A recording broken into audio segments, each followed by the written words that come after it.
Pero al mismo tiempo, y esto es muy importante, los saudíes, los emiratíes y otros informaron a Estados Unidos que no permitirían operaciones estadounidenses contra Irán desde su territorio. Así que, en cierto modo, Irán ha logrado la neutralización de las fuerzas estadounidenses en el Golfo Pérsico que había buscado durante mucho tiempo.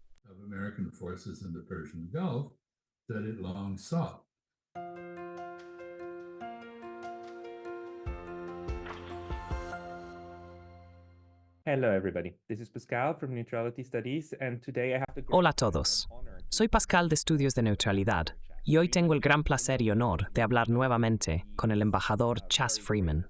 Sé que la mayoría de ustedes lo conoce. Es un excelente orador, escritor y pensador. Se desempeñó como embajador de Celos Minos en Arabia Saudita. Fue el secretario de Defensa asistente en los años 90 y también sirvió como el principal intérprete de Nixon durante su visita a China en 1972. Es una de las mayores leyendas vivas de la política exterior de América. Hace un tiempo hablé con él. Está negando con la cabeza, pero realmente lo es.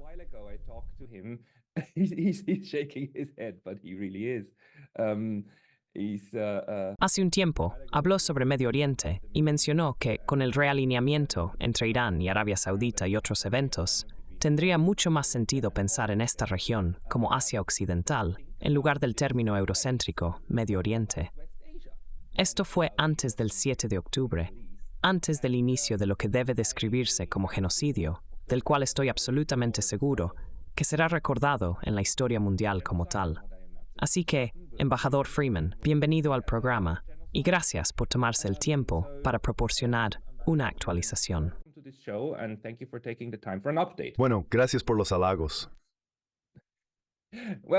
Bueno, sabes, estoy muy impresionado con todas las cosas que has hecho, porque hablas chino y árabe con fluidez, y has estado en la política exterior durante mucho tiempo. Ahora, eres una de esas voces que se atreve a hablar y enmarcar las cosas. Nos ayudas a pensar en los asuntos mundiales. Realmente me pregunto, considerando todo lo que ha sucedido desde el 7 de octubre, ¿cómo afecta esto a tus puntos de vista sobre Medio Oriente?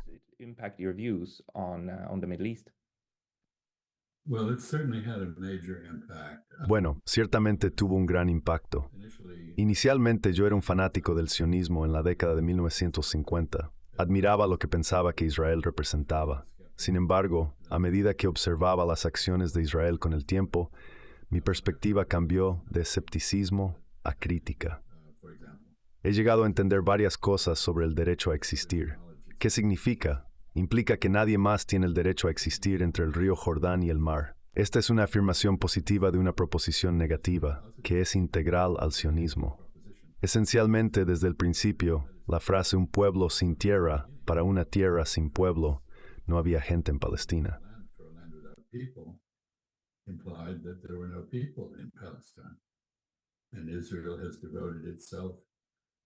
Israel se ha dedicado a asegurar que este sea el caso, lo cual ha sido brutalmente revelado en el genocidio en Gaza. Israel preferiría expulsar a la población palestina. Sin embargo, si eso falla, recurre a matarlos. A menudo se citan a las víctimas del Holocausto en Europa, pero es importante señalar que los judíos árabes, los Mizrahim y los judíos orientales no experimentaron el Holocausto. Sin embargo, el Estado israelí ha llevado a cabo programas sugiriendo a sus ciudadanos que todo el mundo no judío quiere asesinarlos. Esto retrata al país bajo una luz que solo puede describirse como psicopática.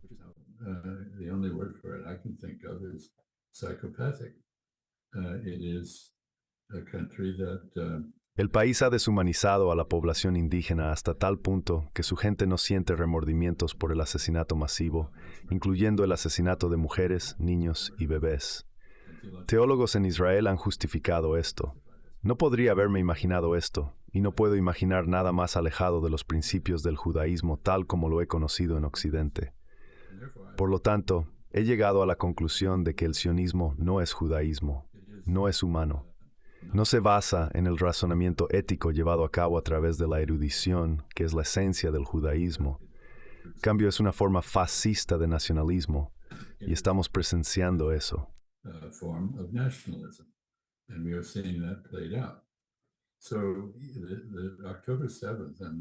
Entonces, los eventos del 7 de octubre y lo que siguió han afectado profundamente mi visión de las cosas. También debo decir que como estadounidense, la fe en una solución, la cual realmente nunca hemos hecho un esfuerzo suficiente por apoyar, es flagrantemente deshonesta.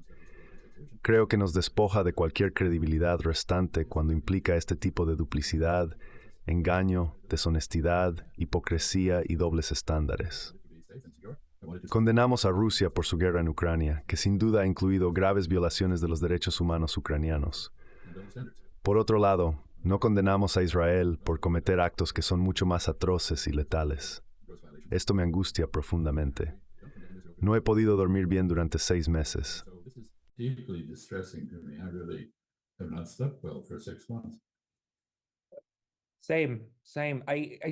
Lo mismo aquí. Solo me pregunto sobre el aspecto único de lo que estamos presenciando. Por aspecto único, me refiero al doble discurso. La deshonestidad en la política exterior y el discurso político no es nueva. Sin embargo, es raro encontrar un momento en el que haya evidencia clara de acciones atroces ocurriendo, mientras que al mismo tiempo, aquellos en el poder y sus facilitadores actúan como si no hubiera pruebas de ello. Por ejemplo, Kirby declaró en la televisión estatal: "No tenemos pruebas de que se haya cometido ni un solo abuso de derechos humanos o crimen de guerra". Específicamente mencionó crímenes de guerra. Rights abuse has actually taken place, or war crime. Sorry, he said war crime. You don't have a single proof for a war crime, and Israel. No tienes ni una sola prueba de un crimen de guerra. E Israel sigue diciendo que solo se están defendiendo mientras literalmente entran en Gaza y atacan ese lugar. Quiero decir, repeler a un atacante es una cosa, pero luego ir tras ellos es un asunto completamente diferente. Especialmente si resulta en como 40,000 vidas perdidas, muchas de las cuales son civiles, incluidos niños. Y esto está sucediendo a la vista de todos. Fuiste tú quien dijo en mi programa anterior que son peores que los nazis porque los nazis intentaron ocultar el Holocausto. Intentaron ocultarlo. Luego se reveló y solo después todos aprendieron la magnitud completa de ese crimen.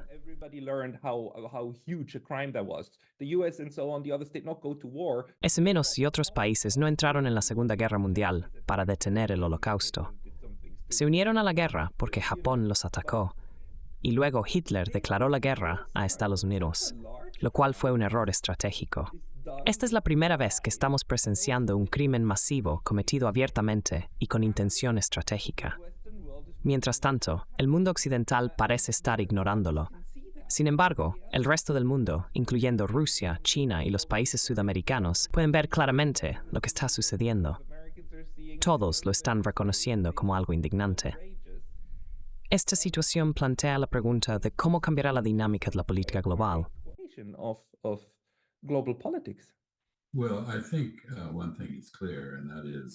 Bueno, creo que una cosa está clara, y eso es la deshonestidad.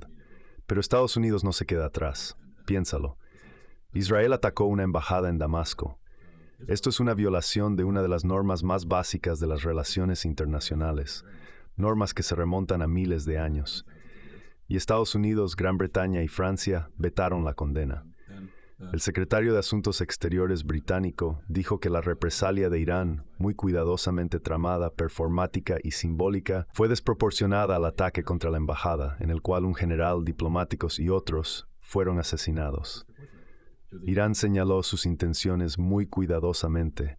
Dieron 72 horas de aviso y utilizaron drones lentos para señalar que estaban participando en un ataque.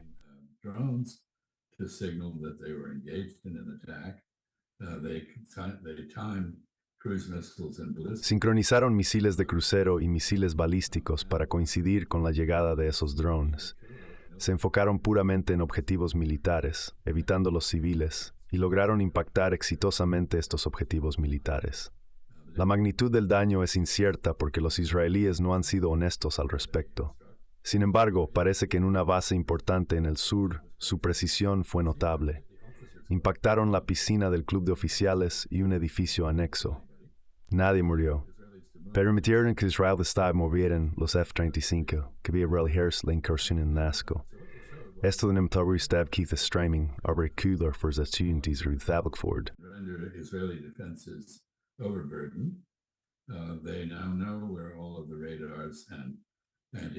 Ahora conocen las ubicaciones de todos los radares y sitios antimisiles. No utilizaron sus mejores misiles, sino los más antiguos para atacar una base israelí. Han declarado que, desde su perspectiva, han hecho su punto y no planean más acciones. Es incierto lo que hará Israel, aunque Israel ha amenazado con represalias. Irán ha advertido que si eso sucede, en lugar de 320 misiles u objetos voladores dirigidos hacia Israel, habrá 1.500. Esto cambia fundamentalmente la dinámica en Medio Oriente. Irán había adoptado una política de paciencia estratégica, que era esencialmente pasividad. Cuando era atacado, como a menudo lo fue por Israel, o cuando sus oficiales, personal militar, científicos y políticos eran asesinados, como muchos lo fueron, no retaliaba de la misma manera.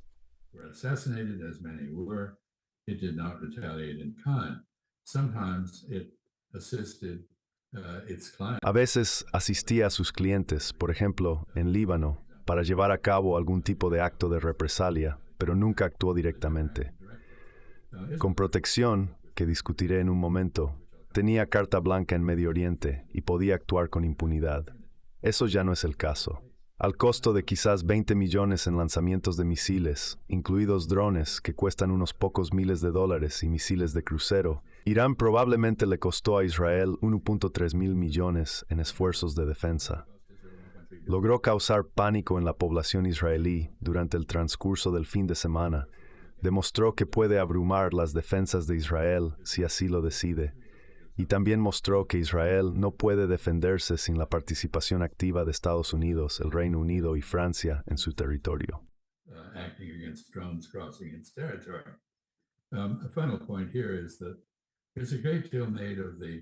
Un punto final aquí es el énfasis en la llamada cooperación de los Estados árabes con Israel contra Irán. Excepto por Jordania, que sí derribó drones que cruzaban su territorio, la única participación fue el intercambio de inteligencia.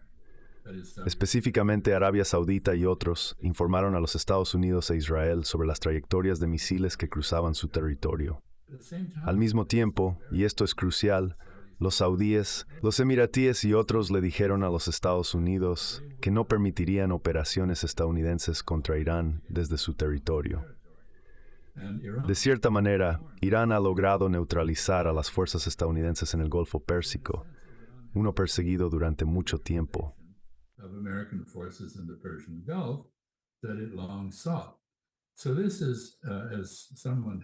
Entonces, como alguien lo ha descrito, desde una perspectiva militar táctica, fue insignificante, o un nada, para usar un término coloquial estadounidense. No condujo a ninguna consecuencia significativa. Nadie fue asesinado y no hubo daños sustanciales. Podría haber un agujero en una piscina y algún impacto menor en la base aérea de Nevada, pero más allá de eso, no ocurrió mucho.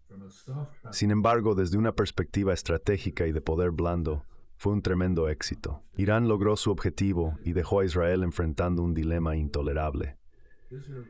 Israel ya no puede actuar como si pudiera hacer lo que quiera sin consecuencias. Permíteme hacer una pregunta específica. Si Israel ahora asesina a un iraní, y si tomamos en serio la declaración del presidente Raisi de Irán, Irán tomará represalias de la misma manera.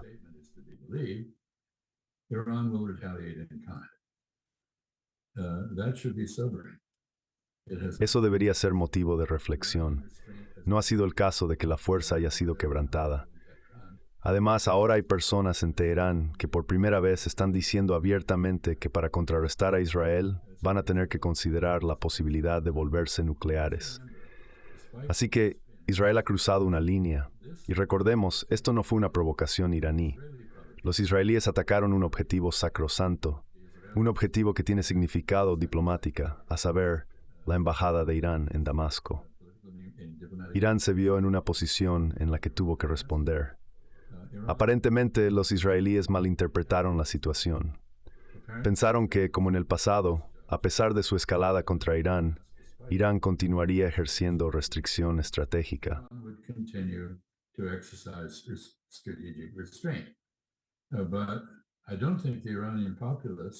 Pero no creo que la población iraní permitiría que el gobierno en Teherán permaneciera pasivo. Además, el gobierno tiene aliados en forma de movimientos de resistencia contra Israel en todo Oriente Medio. Estos grupos se desilusionarían si Irán no respondiera.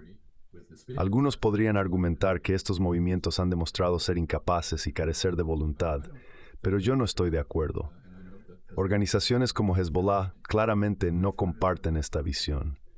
Por lo tanto, cuidado y es incierto que Irán, las impers to where still grown Irán.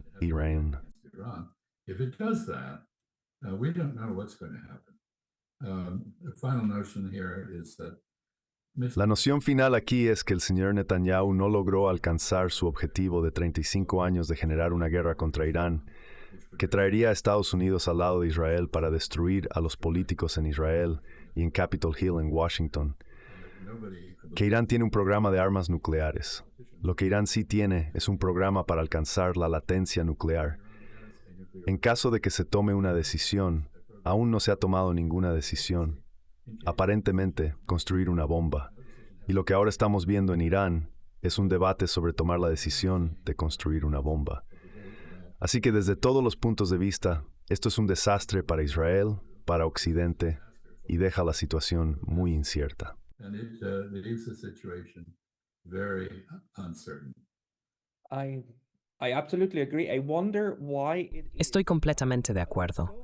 Me pregunto por qué tantas personas no logran reconocer que los logros significativos en Asia Occidental, como la reducción de tensiones, se lograron todos diplomáticamente cuando el acuerdo nuclear, el JCPOA, estaba intacto. Observadores de estados neutrales, incluidos aquellos de la Agencia de Energía Atómica, confirmaron todos que Irán no estaba construyendo ninguna arma.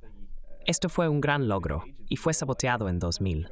Incluso ahora, durante la guerra y el genocidio en Gaza, los únicos rehenes que se intercambiaron fueron aquellos intercambiados a través de la diplomacia. Los demás están o bien todavía en Gaza o fueron asesinados por el IDF cuando lograron escapar. Israel no logró liberar a un solo rehén mediante la fuerza, solo a través de la diplomacia. Israel didn't manage to free a single one with force, only with diplomacy. But two more observations that just would like to get your... Pero tengo dos observaciones más sobre las que me gustaría conocer tu opinión. Consideremos a Jordania. Hace aproximadamente un mes y medio, Estados Unidos decidió dar a Israel otros 3.8 mil millones. Cuando leí la legislación, noté que también incluía 1.2 mil millones para Jordania. Al principio, no le di mucha importancia, pero ahora me doy cuenta de que esto es un adicional de 1.2 mil millones que se gastan en otro país para defender a Israel, lo que tiene mucho sentido estratégico. Sin embargo, no veo cómo Jordania podría abstenerse de derribar misiles que vuelen sobre su territorio soberano, lo que ayudaría a desescalar las tensiones y asegurar que Israel se sienta seguro. ¿Qué impacto tendrá esto dentro de Jordania? What will this do inside of Jordan? I think that was clearly the Jordanian reasoning.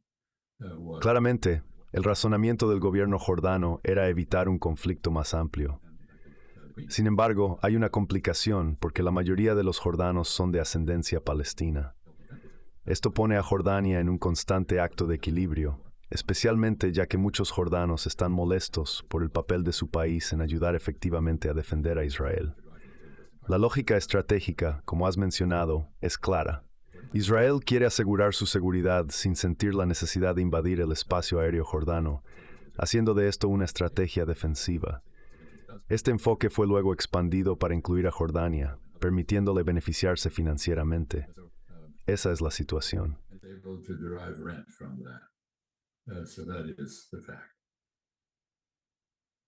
La otra pregunta en mi mente es sobre tu evaluación de que Irán está abandonando su estrategia de restricción estratégica.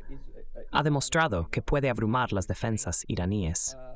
Por otro lado, la narrativa en Occidente, particularmente en Estados Unidos, se centra en la desescalada.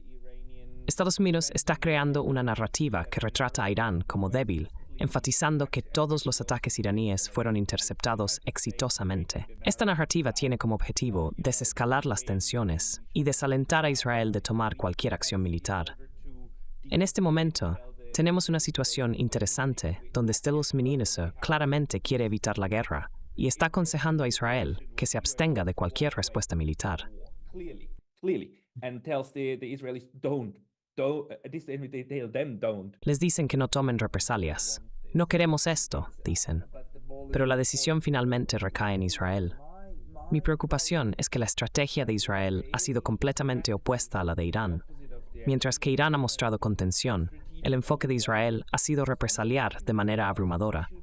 Si alguien nos ataca, nosotros tomamos represalias 10 veces más. Si alguien mata a un israelí, respondemos matando a 10, a 100 o incluso a miles. Su estrategia es choquear a sus adversarios hasta someterlos. Siguiendo esta estrategia, incluso podría prever algo tan extremo como un ataque nuclear táctico, lo cual sería escandaloso. ¿Crees que Israel optará por no actuar esta vez?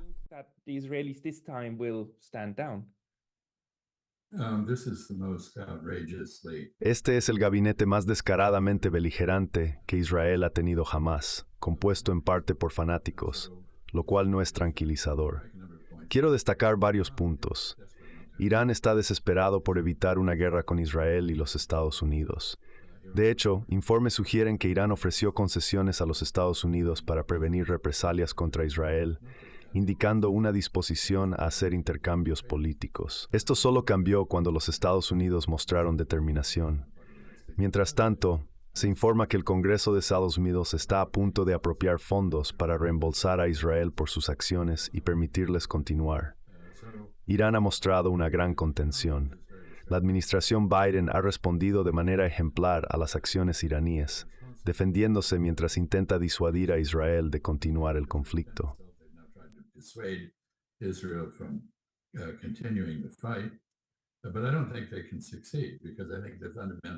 Pero no creo que puedan tener éxito porque interpretan fundamentalmente mal las intenciones de Israel. Como se mencionó, la estrategia de Israel ha carecido de diplomacia, confiando en cambio en una agresión desproporcionada por lo que ellos denominan disuasión. Otros podrían etiquetarlo como intimidación o incluso terrorismo. Israel ha buscado asegurarse instilando miedo. El hecho de que Irán ahora haya declarado que responderá de manera similar plantea serias dudas sobre si Israel puede mantener esta política. No está claro si Irán está faroleando. Podrían estarlo. Sin embargo, han sido colocados en una situación desafiante, tanto con sus aliados como con sus propios ciudadanos, obligándolos a cumplir su promesa de una represalia significativa, lo que plantea una cuestión nuclear.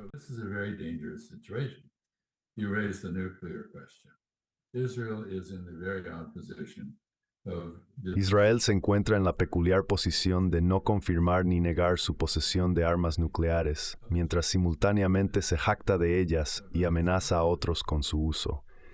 Esto es una contradicción, pero luego gran parte de esta situación está llena de contradicciones. Una implicación clara de estos eventos es que significan el declive del derecho internacional como una fuerza en la política internacional. Es imposible justificar la aprobación y habilitación de genocidios, los vetos a los ceses al fuego o la falta de condena a un ataque contra una embajada a través del prisma del derecho internacional. Además, hay un paralelo en Quito con la situación que involucra a Ecuador, destacando un desagrado más amplio por Estados Unidos y el Reino Unido en muchas partes del mundo, en parte debido a agresiones pasadas.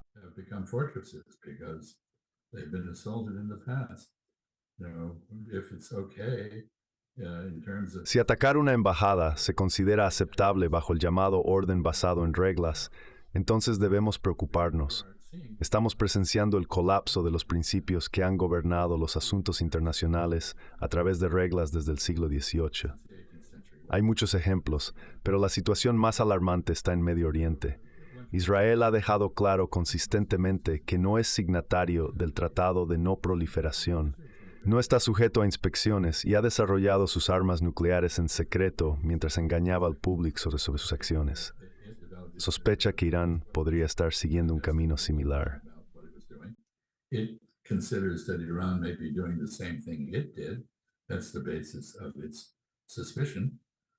Ese es el punto básico. Sin embargo, esto puede ser un caso de paranoia que se cumple a sí misma. Israel ha discutido algo llamado la opción Sansón, que esencialmente significa que si Israel va a caer, arrastrará a todos los demás consigo, justo como Sansón derribó el templo filisteo en lugar de someterse. Esta postura es muy peligrosa. Hay individuos en el gabinete de guerra de Israel que en cualquier otra sociedad probablemente serían considerados criminales de guerra, sociópatas o individuos incitando a la violencia de masas. Son culpables de todo eso.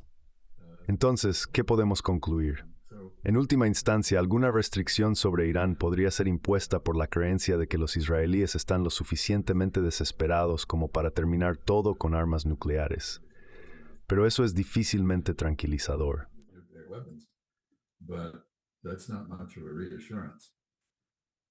No, it's not. It's a very, very No, no lo es. Es un momento muy, muy aterrador.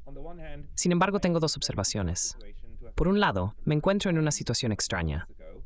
Por primera vez, hace unos meses, me pidieron enseñar Derecho Internacional de los Derechos Humanos. Y ahora estoy enseñando Derecho de los Derechos Humanos, lo cual presenta una contradicción significativa para mí. Irán todavía se adhiere al derecho internacional porque es la parte más débil en la ecuación que involucra a Israel, Estados Unidos y Europa. Además, Irán atacó otra embajada, lo cual podría haber hecho como una respuesta directa y proporcional. which they could have. That would have been direct proportional, right? But they decided let's not because Pero decidieron no hacerlo porque todavía es mejor para todos si podemos demostrar al resto del mundo, que incluye países fuera de Estados Unidos y Europa, que nos adherimos al derecho internacional. Vemos repetidamente que las partes más débiles intentan cumplir con el derecho internacional y también tratan de mantener su marco. Por ejemplo, declaran oficialmente que solo tienen objetivos militares. Están muy claramente dentro de esos límites. Esto me da un poco de esperanza. Esa es una observación. En segundo lugar, tengo una pregunta. ¿De dónde obtiene Israel su uranio y plutonio? No creo que puedan producirlo por sí mismos, ¿verdad? Entonces, ¿cómo eluden los mecanismos del Tratado de No Proliferación Nuclear, que restringen la venta de uranio y plutonio a países que no son parte de él? uranium and plutonium sales to places that are not part of it. Well, there are various answers. Bueno, hay varias respuestas a esa pregunta. Israel obtuvo una cantidad significativa de uranio de Sudáfrica a través de su cooperación con el régimen del apartheid en el desarrollo de armas nucleares. Regime in developing nuclear weapons. El uranio que todavía tienes en data de Zapata UNAT 4. Now, I don't know where they get it now. I'm sure there are plenty of people who are willing to sell uranium for an adequate price, basically international regulation of trade is always spotty. I want to go to your first point, Howard, your first observation. There's a great En cuanto a tu primer punto, hay una ironía significativa. El concepto de interdependencia se desarrolló esencialmente durante la Ilustración en Europa. A lo largo del siglo XX, Estados Unidos se esforzó por dar vida a este concepto a través de la creación de instituciones y reglas, incluidas las Naciones Unidas y varias convenciones internacionales, en las cuales jugamos un papel clave en su redacción. Sin embargo, más recientemente, no hemos ratificado ninguna nueva convención y hemos mostrado un completo desprecio por las Naciones Unidas. Es irónico que el sur global, regiones previamente colonizadas que fueron enseñadas estas reglas por sus gobernantes coloniales, ahora se presente como su más firme defensor. Mientras tanto, el occidente que originó estas reglas ahora las desprecia e ignora. Esta observación se alinea perfectamente con lo que mencionaste anteriormente. disparages and ignores them. And that exactly coincides with what you said. Namely, the purpose of law is the protection of the weak against A saber, el propósito de la ley es proteger a los débiles contra los fuertes. Las partes más débiles, incluyendo países como China, que comenzó como una revolución sin ley en 1949, ahora son grandes defensores de la idea westfaliana de soberanía nacional y no interferencia en asuntos internos. Este concepto es la columna vertebral de la Carta de la ONU. En contraste, Estados Unidos participa en operaciones de cambio de régimen, ignora la soberanía y ocupa parte de Siria de una manera totalmente ilegal. También está en Irak y no se irá a pesar de las demandas de los iraquíes. Así que tenemos una inversión. Desarrollamos un sistema muy bueno, admirable, que funcionó por un tiempo. Sin embargo, ahora hemos abandonado ese sistema porque somos fuertes y los débiles lo defienden porque son débiles. Esta situación es de hecho muy irónica. And this is a very ironic situation indeed. Los débiles sufren lo que deben, pero también hacen todo lo que pueden. Una buena idea sigue siendo una buena idea, incluso si las personas que la inventaron cometieron genocidio. Este hecho me da un poco de esperanza. Muestra que otras partes de la humanidad pueden retomar las buenas ideas de otros, independientemente de quién las inventó, e intentar desarrollarlas aún más. Try to further develop them. I don't want to veer off into No quiero desviarme hacia una discusión estratégica más amplia, porque creo que ya hemos cubierto suficiente terreno en este punto. Sin embargo, permítanme observar que uno de los daños colaterales de todo lo que ha estado sucediendo es las Naciones Unidas. Se ha demostrado que es ineficaz, que es un vehículo que no puede enfrentar los desafíos que enfrenta el planeta o las sociedades humanas en él. Por lo tanto, surge la pregunta: ¿existe una alternativa para preservar esos valores que la ONU pretendía defender? Dichas alternativas existen en las diversas organizaciones e instituciones que se han creado para complementar y remediar las deficiencias del sistema bancario de Bretton Woods. Entonces tenemos el Banco Asiático de Inversión en Infraestructura, el nuevo Banco de Desarrollo y los BRICS.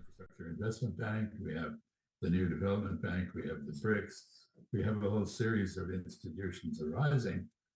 Tenemos una serie de instituciones emergentes con el potencial de eventualmente tomar el control o usurpar el papel de las Naciones Unidas, y ciertamente el del hegemón global, Estados Unidos, como el formulador y ejecutor de reglas. No hay absolutamente ninguna razón por la que el mundo tenga que tolerar el veto estadounidense, especialmente cuando apoya acciones como el genocidio en Gaza. ¿Por qué no hay una conferencia ad hoc donde los países puedan reunirse y autorizar medidas como boicots, desinversiones y sanciones contra el perpetrador? Es una pregunta interesante. Esencialmente, la existencia de la ONU se está convirtiendo en un obstáculo para alcanzar los ideales para los cuales fue establecida. En algún momento, es probable que alguien proponga una solución que, hablando por los estadounidenses, no me hice risurar porque nos despojen nuestro poder de veto. Speaking for Americans, it will deprive us of our veto. It will complicate international affairs in that Complicará los asuntos internacionales porque el veto no estará disponible para otros, como los rusos, chinos, franceses o cualquier otro. Tendremos un reemplazo para esta organización, que claramente representa la constelación de poder que surgió de la Segunda Guerra Mundial, pero no la constelación de poder actual. También sirve para perpetuar la primacía estadounidense, que cada vez más países ven como un obstáculo insuperable para alcanzar sus objetivos.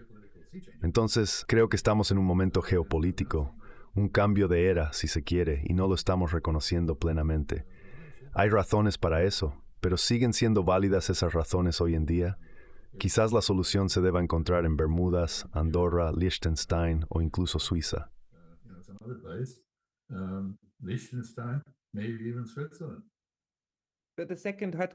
Pero la segunda sede está en Suiza, ¿verdad?